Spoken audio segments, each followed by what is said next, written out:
മനുഷ്യനോടും പ്രപഞ്ചത്തോടും ദൈവം ക്ഷമിച്ചു എന്നതിൻ്റെ അടയാളമല്ലേ പുൽക്കൂട്ടിലെ ദൈവപുത്രൻ? ടി.എസ്. എലിയറ്റ് പുൽക്കൂട്ടിലെ ജനനത്തെ നോക്കിയിട്ട് ദൈവത്തിൻ്റെ മരണം എന്ന് വിശേഷിപ്പിച്ചിട്ടുണ്ട്.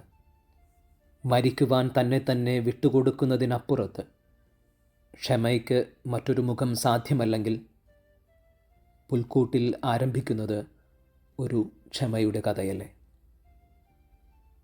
Patients challenge. Feel the patience around you. അതിൽ നിന്നും തെളിമയാകുന്ന ഒരു ചിത്രം നിങ്ങളുടെ സ്റ്റാറ്റസ് ആകട്ടെ.